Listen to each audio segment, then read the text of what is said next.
I just wanted to say a few things about the rioting in Belfast last night, because if my comments are anything to go by, people seem to be very confused about what's going on.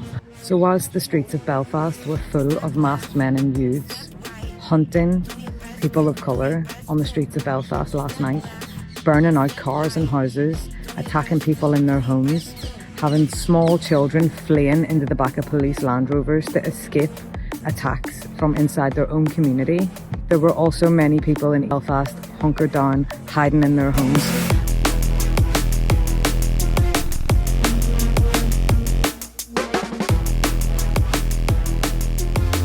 Hey everyone, it's Casper here, bringing you some more political gin from across the pond. Today we're going to be talking about the recent anti-immigration protests and riots that have been happening over the last few months in the UK, why they're happening, and the outside influences amplifying false narratives. So let's begin. So in England at the beginning of June, there were anti-immigration and police protests in Southampton after a man called Vikram Digwa, who was aged 23, was sentenced for a fatal stabbing of an 18-year-old called Henry Novak. Body cam footage from the police revealed that initially they believed Vikram Digwa's accusations that Henry had been racist, not believing him when he told them that he had been stabbed by Vikram. So instead of calling for medical help straight away, the police handcuffed Henry, who was bleeding on the pavement. He keeps dropping side to side, so I'm just trying to keep him set up. Alright. He's got a mouthful of blood, I don't want him... He was on the bin on the other side of this gate. He's jumped over these fences and stuff like that. And he's up Move here. away, mate. He's obviously... He's fallen from there and he slipped from there. His other shoe is left over there, mate. What's your name, mate? Huh? Has anyone been hurt other than him? Yeah, me. He's grabbed my brother, he's took my turban off, started grabbing my head. Are you injured? Yeah, I've got swollen eye, little bruises. Alright, just step back a little bit for me. Someone flag these down. Got this stabbed. Right, let's get you out of there, shall we? I was in bed asleep. Whenever just going up there, look, someone's attacked me. I can't breathe. Grab his other arm. So I've just come running, we only live on St Denny's Road. Come running around the corner. What's happened to you, alright? Been stabbed. You've been stabbed? Whereabouts? Don't think you have, mate. That's what, and then you've got mouthful of, I want to keep you up, keep your... Hand? I can't breathe. Put the hand in the cuff, mate. Yeah. This is like times this has happened to us. We've been walking, we parked, Saying he's been stabbed, so Where let's is it just you check think him. you've been stabbed? In the face? Oh no, but we have to check, don't we? No. In the face? Just get these to back off, get their details and that, and I'll keep hold of him. Please, brother, I can't breathe. Should we Right, keep you on your side, mate. At the moment you are under arrest, that's for assault, so you do not have to say anything, may harm in defence. If you do not mention your main questions, it's up to which you later rely in court. Anything you do say may be given in evidence, alright? Yeah, we've got this male, he's been beat up. Are we able to get an ambulance, please? His pupils aren't even reacting. It took them 8 minutes to realise their mistake. In a statement after the sentencing, his father said the last thing he heard were his rights being read to him. In Parliament, the old Prime Minister Keir Starmer reiterated the statement by Henry's family that they in no way wanted his death to be used to create further division. Nigel Farage, though, through an emergency address, had a different view. After acknowledging the extraordinarily dignified response of Henry's family, Nigel suggested that the rest of us respond to this with pure cold rage. He went on to accuse police of anti-white prejudice. He brought this up again in Parliament before he resigned, saying a system of anti-white two-tier policing was in place. Well, Nigel got his pure cold rage when a protest against the police in Southampton turned violent.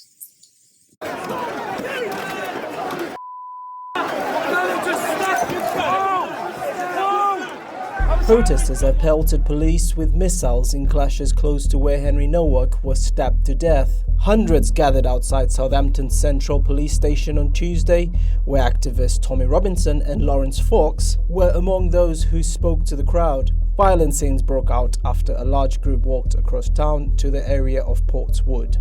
A police helicopter hovered overhead as officers were pelted with stones. Demonstrators chanted "Henry, Henry" as the line of police were pelted with bricks. Chairs, cans and flares were thrown at police in riot gear, eventually forcing officers and 3 police vans back from the line they had been holding. The killer of finance student Mr. Nowak, 23-year-old Vikram Digwa, told police attending the scene of the stabbing in Southampton on December the 3rd, 2025, that he had been the victim of a racist attack. In body-worn camera footage from the incident, Mr. Nowak can be heard repeatedly saying, "I've been stabbed," to which an officer replies, "Don't think you have, mate." Home Secretary Shabana Mahmood later condemned the scenes in Portwood as completely unacceptable and accused the demonstrators of hijacking this tragedy to stir up violence and disorder, in defiance of a plea by the Nowak family not to use the murder to feed division and hatred. Digwa was given a life sentence with a minimum of 21 years in prison for stabbing Mr. Nowak.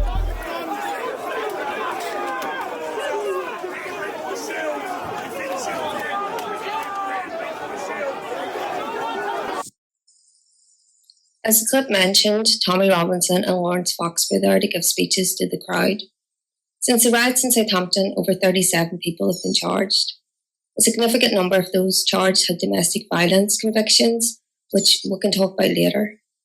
The 2 police officers involved in the Novak killing are being investigated for gross misconduct.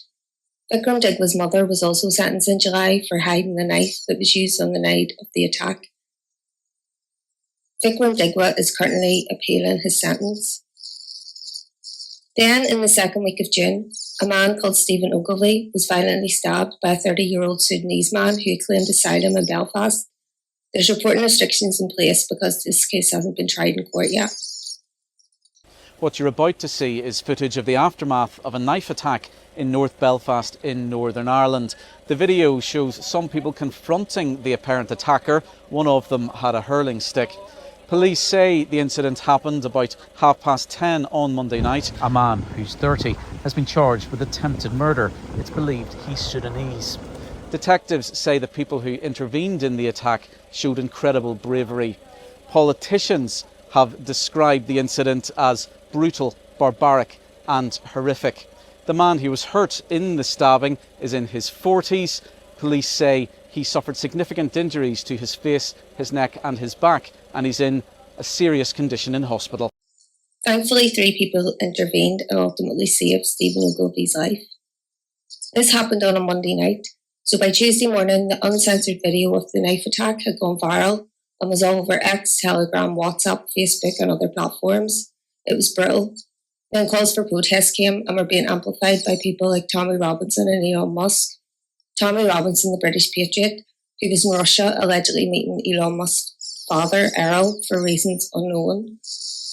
It turns out that 7 out of the 12 most viewed posts on social media didn't even originate in the UK or Ireland. So politicians and the police called for calm. The police released information on the attacker who was arrested and charged with attempted murder. He had crossed the common travel area that exists between the Republic of Ireland and the United Kingdom before claiming asylum in Belfast. So he had the legal right to remain when he was arrested. A call for a mass protest was put up and shared on social media, but this is where Northern Ireland or the north of Ireland is different to England, mainly because of the history and legacy of the Troubles here. People still live in divided communities. Peace walls still exist. Peace gates are still locked at night. Paramilitaries are still present and control areas. An order was put out at the bottom of the social media post telling all businesses to be closed by 5 o'clock. I just wanted to say a few things about the rioting in Belfast last night, because if my comments are anything to go by, people seem to be very confused about what's going on. First of all, these people are not Irish, or at least they don't identify as Irish. They don't call themselves Irish. They don't believe that they live in Ireland. They are British loyalists, loyal to the King of England. They are living in what they consider to be British territory in Northern Ireland. The second thing is that this is not the same as when protests or riots even erupt in England. This is action that is sanctioned and directed by community leaders. Those of us who grew up here or who have spent any real time in Belfast, when they saw the flyer yesterday advising of the road closures, they knew exactly what was going to happen last night. See, on the bottom of the flyer, there is a sentence that gives it all away, and the sentence says, All businesses are to close by 5:30 p.m. No excuses. So this is not a suggestion from a group of protesters. This is an order from community leaders. So whilst the streets of Belfast were full of masked men and youths hunting people of colour on the streets of Belfast last night, burning out cars and houses, attacking people in their homes, having small children fleeing into the back of police Land Rovers to escape attacks from inside their own community, there were also many people in Belfast hunkered down, hiding in their homes.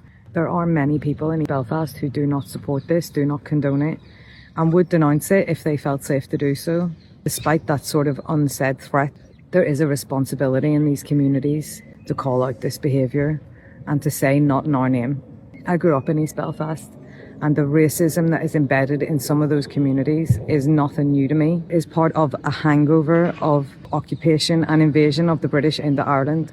I cannot imagine what it's like to be living in East Belfast right now. Absolutely horrifying and terrifying to witness. Solidarity with everybody in Belfast who was fearing for their lives last night.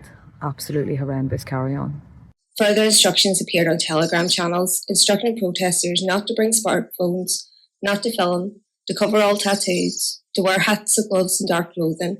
Doorbell cameras and dash cams were to be deactivated, and citizen journalists were told that they weren't welcome. There was also a list of immigrants circulating online. By early afternoon, schools were closing early, children were sent home, public transport was beginning to stop, shutters closed on businesses, and shortly after 7 o'clock, the protest began. To be clear, some of them were peaceful, but as you're about to see, others were anything but. The level of violence over the last few days in parts of Northern Ireland have been compared to the worst days of the Troubles by the head of the PSNI. So far, 16 people have been arrested and 2 of them charged over the racist violence seen in pockets of Belfast and elsewhere this week. There were fewer clashes with police last night, but still, as we approach another evening, extra officers, police dogs and water cannon are on standby. Beyond the flashpoints, many people are feeling fearful in Northern Ireland this evening, and we'll be hearing from some of them shortly. But first, with what was a night of trouble in parts of Belfast last night again, here's Kelly Bonner. Oh my God, there's a whole riot going on right outside my house. Residents in this quiet street were petrified as masked men pelted police with bricks, bottles and masonry. Earlier, the group, many with their faces covered, gathered at the Sandy Noise roundabout with the intention of walking to the Chimney Corner Hotel, a property that has been used to house asylum seekers. Police Land Rovers lined the road. Unable to get near the hotel, the rioters turned their anger on the police and the media. Here's an important point though. Belfast Telegraph Northern Ireland editor Sam McBride went to East Belfast to ask people blocking a road, albeit peacefully, why they were protesting. That led to him being assaulted, challenged to a fight, intimidated and sworn at. Sam McBride joins me in the studio. Very different scene on the night that I went there. It was totally peaceful. There were a handful of people in the middle of the road. It did not feel like what it had felt like 2 nights previously. And that's why in some ways I wasn't expecting what came afterwards. The majority of anti-immigration sentiment seems to be in loyalist areas, and they part a lot of the English far right who blame the country's problems on immigration and believe that we're being replaced. According to them, Western civilization is being changed, but they do insist that they're not anti-immigrant or racist.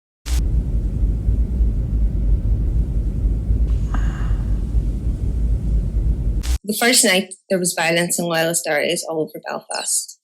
The second night, the violence seemed to be concentrated to the north of the city. A hotel housing asylum seekers was the target.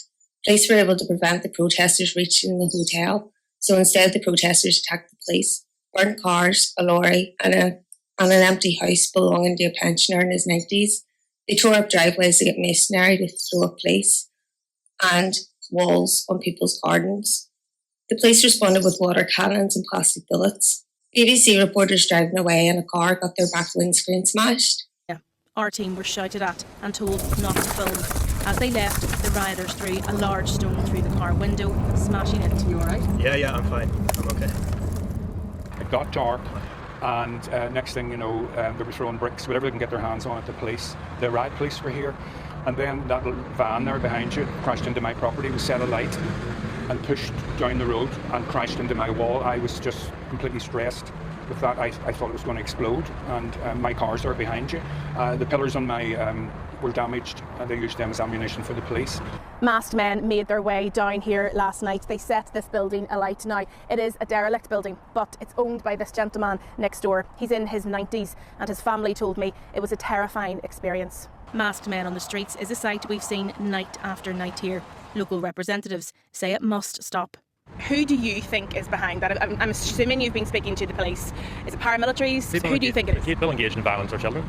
And this is the most depressing part of it. But who's orchestrating that? I have no idea. That's a matter for the police. My interest is keeping people off the streets. It's the job of the police to investigate who is responsible for it. But what we have here is children who are not only ruining lives of people in Glengormley, they're ruining their own lives. They're going to be arrested. There are going to be people who are going to go to jail as a result of this. My message, my clear message to those who have taken part in violence or are thinking of taking to our streets, the stakes for you are high. We'll bring you to justice, and I know the judiciary in Northern Ireland stands ready to give long sentences to those bringing disorder to our streets. Our communities in Northern Ireland deserve to get back to normal. Yesterday, businesses shut their doors, trains were not running, and we saw schools close early due to fear.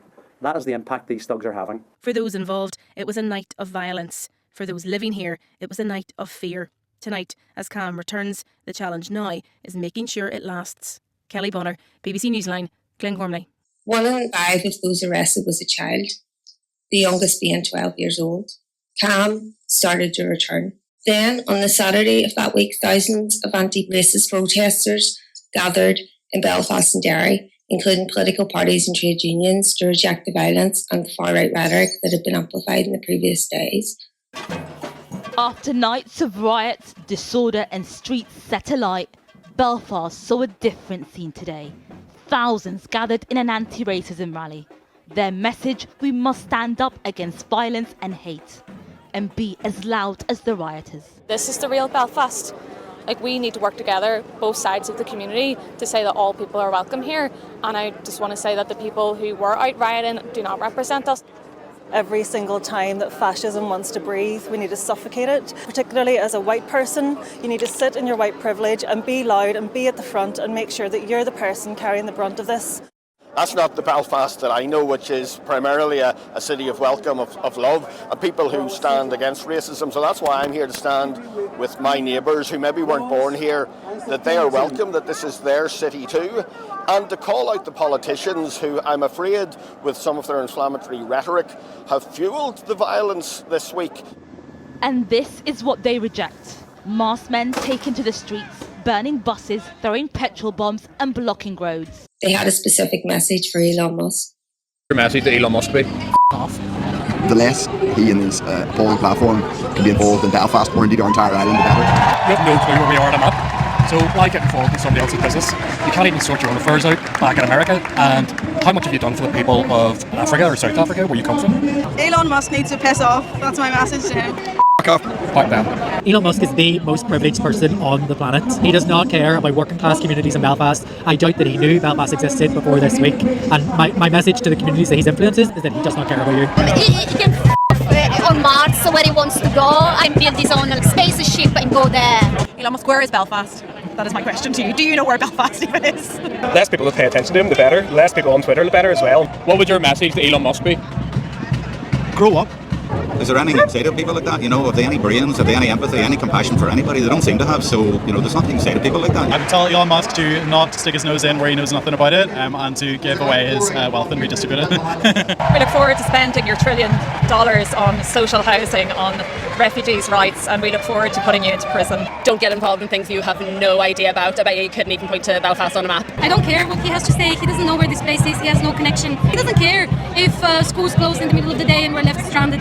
He doesn't care if our infrastructure is destroyed, if our shops are empty and our people are scared. All I have message for is my people, which is to fully reject hateful rhetoric, especially when it comes from very rich, very privileged people who have absolutely no stake in our lives. They live in a different universe. They're irrelevant to us. We believe in democracy. So far, democracy is the best system we invented on this planet. So if you want your experiments, your sick Nazi, fascist experiments, just stay in United States. Just Since then, there's been several incidents of racist graffiti, cars and houses being attacked again in loyalist areas, and some families that were put out are having to sofa surf with their children because of the lack of available suitable social housing. Then in July came the annual loyalist bonfires.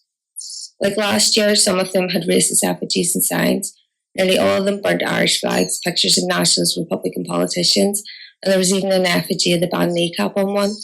Here's a quick explanation. What is it about some loyalists and racism? How come the predominant thrust of racism in Northern Ireland working class areas is within loyalist areas? What is it about loyalists and racism? Family originally from Jamaica. Wait to hear what they've had to go through. Living in the UK for 21 years. Northern Ireland for 4 years. Have said that they've been made homeless after they've had to flee their home. Windows smashed. Incident occurred during disorder in June. Also saw whites only graffiti daubed on the entrance of the estate. And Mary's not her real name. Spent a week in a hotel provided by the Northern Ireland Housing Executive, but since has been sofa surfing with her child. Have a listen to this story, which she's brought to the Nolan Show. I've been in touch because of my homeless situation that I'm going through currently with my 2 children. In June, when we had the protest that was going on in Belfast, I don't live in Belfast, and my home was racially attacked with me and my children inside, which is still affecting us mentally, but it was a scary experience because I've never been in such a situation, especially at my age and having a teenager daughter as well. I get it. So tell me more about what happened on that occasion. So I was home with my kids lying in bed as usual. My son normally is downstairs at that time of the evening, but for some reason he came upstairs. As soon as he came upstairs, about 10 minutes after, I heard a loud bang and I heard my daughter screaming. So when she screamed, I jumped out bed and then I looked through my window and then I saw 2 lads like making signs and trying to intimidate, and they shout and then they run off. When I went downstairs, my windows were smashed and my front door was smashed. And the police told you that a sign had been daubed onto the estate saying what? Whites only. So you were being intimidated. You and your 17-year-old daughter and your 3-year-old son were being intimidated by racist wasters. Yes. As the video said, there's also been anti-immigrant, anti-Islam AI printed murals and banners that have went up too. Irish patriotism has never been about racism, and in the North, immigrants are welcomed in nationalist and Republican communities. Irish nationalists and Republican groups don't like racists, so a group of activists paint-bombed one of the murals. Over recent weeks, there's been further anti-immigrant protests in Scotland and England. In Scotland, an anti-immigrant Unite the Clans rally clashed with anti-racist protesters and 15 people were arrested. In England, there were days of protests in Thetford against the housing of asylum seekers, which also turned violent. Mobs of people again attacked houses. The protesters claim that they're defending their communities and protecting their women and children from foreign invasion. So let's look at this. Northern Ireland is the most dangerous place to be a woman in the UK. It has the highest rate of violence against women. Over 31 women have been murdered here since 2020. After all these women were killed, there were no buses being burnt out. No one got their windows put in. No cars or homes were set alight. There were no calls for mass protests or calls for businesses or roads to close. Weird. Then there's this. So, out of the 37 people arrested for the Southampton riots that we talked about earlier, 22 of them had domestic abuse convictions. This echoes last year's race riots, with the Belfast Telegraph reporting that over half of those charged in Northern Ireland have been reported to police for domestic abuse. It's a similar situation in Great Britain, where a woman is killed by her partner or her ex every 5 days. So attacking immigrants doesn't protect women and children. Violence against women and girls isn't an immigration problem. It's not a problem that belongs to migrants. It's a problem right across our society. Well, it is, a woman is killed every 5 days. But some of them are coming from countries where attitudes to women and girls, should we say, aren't the same as ours, generally. I mean, as I say, in this country, a woman is killed often by her partner or her ex-partner every 5 days. If we want to talk about attitude to women and girls, I think we have to start there. So why is this happening? So earlier we mentioned about outside influences amplify intentions. The Guardian investigation showed that over 55% of accounts were not based in the UK or Ireland. And they were all posting about what was happening in Southampton and Belfast.